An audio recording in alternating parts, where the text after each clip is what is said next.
ఆంధ్రప్రదేశ్ రాష్ట్ర శాసనసభ సమావేశాలు 24 నుంచి ప్రారంభం కానున్నాయి. టీడీపీ, జనసేన, బీజేపీ కూటమి అధికారంలోకి వచ్చాక తొలిసారిగా అసెంబ్లీ సమావేశం కానుంది. జూన్ 24 నుంచి 26వ తేదీ వరకు 3 రోజుల పాటు సమావేశాలు జరగనున్నాయి.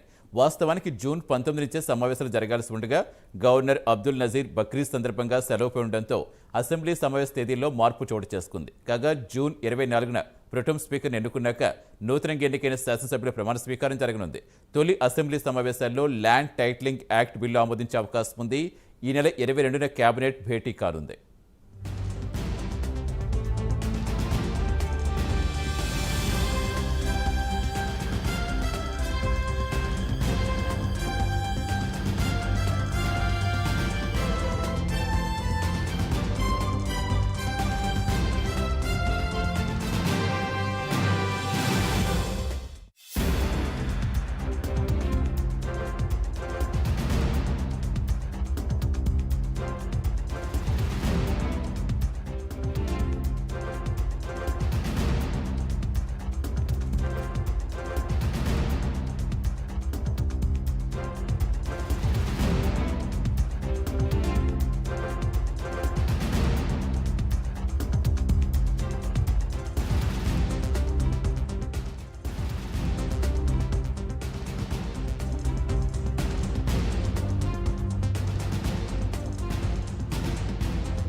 ఆంధ్రప్రదేశ్ రాష్ట్ర శాసనసభ సమావేశాలు ఈ నెల 24 నుంచి ప్రారంభం కానున్నాయి. టీడీపీ, జనసేన, బీజేపీ కూటమి అధికారంలోకి వచ్చాక తొలిసారి అసెంబ్లీ సమావేశం కానుంది. జూన్ 24 నుంచి 26వ తేదీ వరకు 3 రోజుల పాటు సమావేశాలు జరగనున్నాయి. వాస్తవానికి జూన్ 19 నుంచి సమావేశాలు జరగాల్సి ఉండగా గవర్నర్ అబ్దుల్ నజీర్ బక్రీద్ సందర్భంగా సెలవుపై ఉండడంతో అసెంబ్లీ సమావేశ తేదీల్లో మార్పు చోటు చేసుకుంది. కాగా జూన్ 24న ప్రొటెం స్పీకర్ని ఎన్నుకున్నాక నూతనంగా ఎన్నికైన శాసనసభ్యుల ప్రమాణ స్వీకారం జరగనుంది. తొలి అసెంబ్లీ సమావేశాల్లో ల్యాండ్ టైటిలింగ్ యాక్ట్ బిల్లు ఆమోదించే అవకాశం ఉంది. ఈ నెల 22న కేబినెట్ భేటీ కానుంది.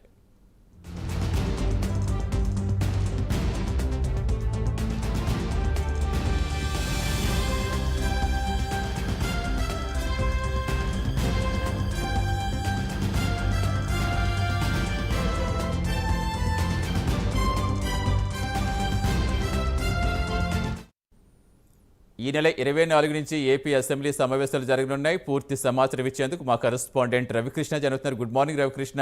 కూటమి ప్రభుత్వం ఏర్పడ్డాక తొలిసారిగా జరుగుతున్న అసెంబ్లీ సమావేశాలు ఏర్పాట్లు ఎలా ఉన్నాయి? ఏ విధంగా జరిగే అవకాశం ఉంది?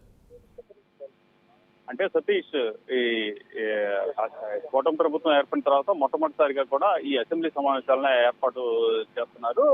యాక్చువల్ గా కూడా ఈ నెల 19 నుంచి ఈ అసెంబ్లీ సమావేశాలు జరుగుతాయని ఒక టాక్ అయితే వచ్చింది. అయితే ఆ తర్వాత బక్రీద్ పండుగ 17న బక్రీద్ పండుగ ఉండటం, ఆ తర్వాత మంత్రులు ఎవరైతే ఉన్నారో మంత్రులు కూడా బాధ్యతలు పూర్తి స్థాయిలో కూడా బాధ్యతలు తీసుకోలేని నేపథ్యంలో ఒక్కసారికి కొంచెం వాటిని ఏంటంటే పోస్ట్ పోన్ చేసే పరిస్థితి కనపడింది. ఈ నేపథ్యంలోనే 24వ తేదీ నుంచి అసెంబ్లీ సమావేశాలు జరుగుతాయనేటువంటి టాక్ అయితే కనపడుతుంది. అంటే అఫీషియల్ గా అయితే రాలేదు.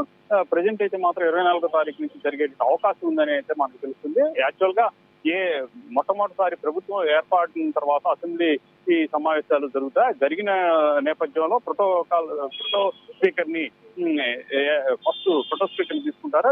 అదేవిధంగా కూడా 24వ తేదీ మొట్టమొదటిగా కూడా ప్రొటో స్పీకర్ ని సెలెక్ట్ చేస్తారు. ఆ ప్రొటో స్పీకర్ ఎవరైతే 170 నియోజకవర్గాల్లో గెలుపొందినటువంటి అసెంబ్లీ అభ్యర్థులు, ఎమ్మెల్యేలు ఎవరైతే ఉన్నారో వాళ్ళందరి చేత కూడా ఆయన అయితే మాత్రం వాళ్ళందరి చేత ప్రమాణ స్వీకారం చేస్తారు. తర్వాత అంటే మరుసటి రోజు అంటే 24 కనుక జరిగినట్లయితే 25వ తారీఖు స్పీకర్ ఎన్నిక అనేది ఉంటుంది. స్పీకర్ ఎన్నిక ఉన్న తర్వాత స్పీకర్ ని అటు ప్రతిపక్షం కానీ ఇటు అధికార పక్షం రెండూ కలిసి ఒక స్పీకర్ ని ఎంపిక చేయడం ఉంటుంది. అంటే ప్రెజెంట్ అయితే మాత్రం ప్రతిపక్షానికి కూడా అంతగా లేనటువంటి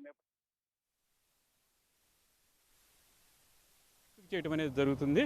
ఆ తర్వాత ఇక వివిధ శాఖలకు సంబంధించి అసలు ఆర్థిక పరిస్థితులు ఏ విధంగా ఉన్నాయి ఏమిటి అనే దాని మీద ఒక అవగాహన కార్యక్రమంలా కూడా అసెంబ్లీ సమావేశాలు జరుగుతాయి. మొత్తానికి ఈ అసెంబ్లీ సమావేశాలు 3 రోజుల పాటు జరుగుతాయి అన్నట్లుగా కూడా తెలుస్తుంది. 3 రోజుల పాటు ఒకరోజు అందరికీ ఎవరైతే కొత్తగా ఎంపికైనటువంటి ఎమ్మెల్యేలు ఎవరైతే ఉన్నారో వాళ్ళందరికీ సంబంధించి ప్రమాణ స్వీకార కార్యక్రమం ఉంటుంది. మరుసటి రోజు స్పీకర్ని ఎంపిక చేయటం ఉంటుంది. ఆ తర్వాత ఇక ఒకరోజు ప్రధానంగా కూడా ఇక్కడ ఉన్నటువంటి వివిధ శాఖలకు సంబంధించి ఆర్థిక శాఖ, అదే రెవెన్యూ శాఖ, పోలీస్ శాఖకు సంబంధించిన అవకాశం ఉంది. అదేవిధంగా కూడా ఏదైతే వీళ్ళు హామీలు ఏదైతే ఇచ్చారో సూపర్ 6 అనేటువంటి ఒక హామీలు ఇవ్వడం జరిగింది టీడీపీ గవర్నమెంట్. అట్లా అదేవిధంగా కూడా జనసేన తరపు నుంచి పవన్ కళ్యాణ్ కూడా కొన్ని హామీలు కూడా ముందుకు వెళ్లే విధంగా కూడా ఆ చర్చలు అనేవి సాగే అవకాశం అయితే ఉంటుంది. Satish, thank you Ravikrishna.